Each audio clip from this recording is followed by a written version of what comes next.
कहते हैं हर घर की अपनी एक खुशबू होती है और जिस घर में बिरयानी पकती है वहां वो खुशबू सिर्फ रसोई तक नहीं रुकती, वो याद बनकर दिल में बस जाती है।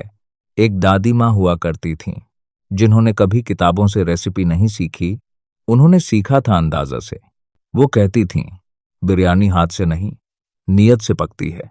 जब वो चावल धोती थीं, तो हर दाने को ऐसे छूती थीं, जैसे बच्चों के सिर पर हाथ फेर रही हों।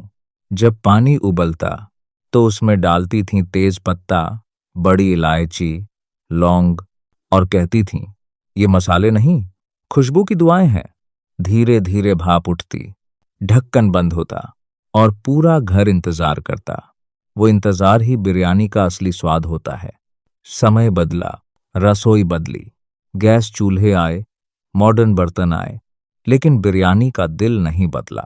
आज भी जब बिरयानी बनती है तो सिर्फ खाना नहीं बनता, घर में मिल बैठने का बहाना बनता है। किसी को आलू वाला टुकड़ा चाहिए, किसी को चिकन पीस, कोई सिर्फ खुशबू से ही खुश हो जाता है। पर सबकी थाली में एक चीज कॉमन होती है, वो है प्यार से पका हुआ बिरयानी राइस। क्योंकि मसाले तो ऊपर से मिलते हैं, पर स्वाद अंदर से आता है। और वो स्वाद आता है सही पके हुए, खुशबूदार, अलग अलग दानों वाले चावल से। आज जो हम बना रहे हैं वो सिर्फ रेसिपी नहीं, ये है उस परंपरा की शुरुआत जो हर घर को जोड़ती है।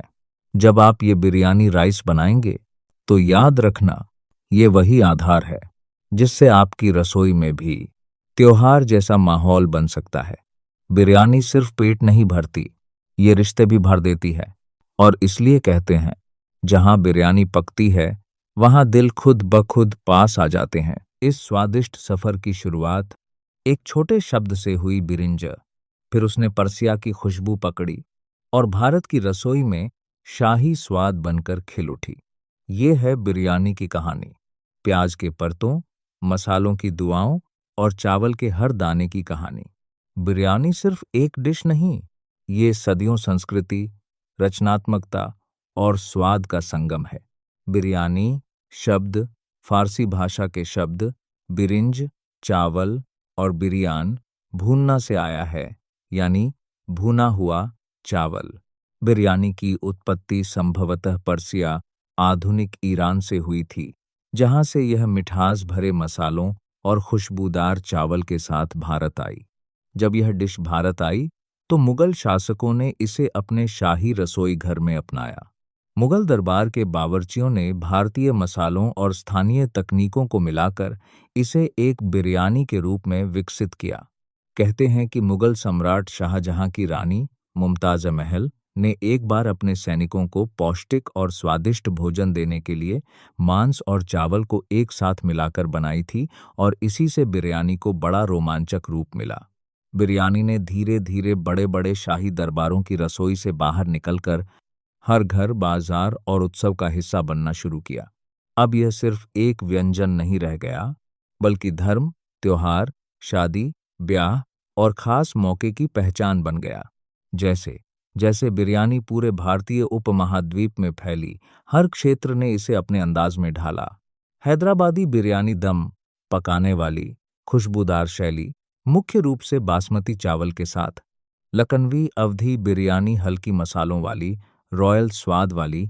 कोलकाता बिरयानी आलू और उबले अंडे के साथ विशेष शैली। सिंधी बिरयानी, ढाका बिरयानी और भी कई स्वाद जो अलग अलग सभ्यताओं का रंग लिए हैं। बिरयानी का इतिहास सिर्फ पकाने की विधि नहीं बताता, ये बताता है कि कैसे एक डिश ने संस्कृतियों को जोड़ दिया, राजाओं से आम लोगों तक का सफर तय किया और आज हर थाली में अपने आप को प्यार से पिरो दिया। दोस्तों, आज हमने सिर्फ बिरयानी राइस नहीं बनाया, हमने सीखा खुशबू, इतिहास और प्यार का असली स्वाद। अगर आपको भी महसूस हुई उस भाप में छुपी गर्माहट, उस खुशबू में छुपी कहानी, तो ये वीडियो सिर्फ देखकर मत जाइए। वीडियो को लाइक कीजिए ताकि ये स्वाद और लोगों तक पहुंचे।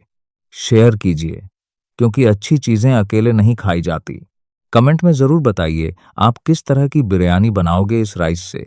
और चैनल को सब्सक्राइब कर लीजिए, क्योंकि यहाँ सिर्फ रेसिपी नहीं, खाने की कहानियां बनती हैं।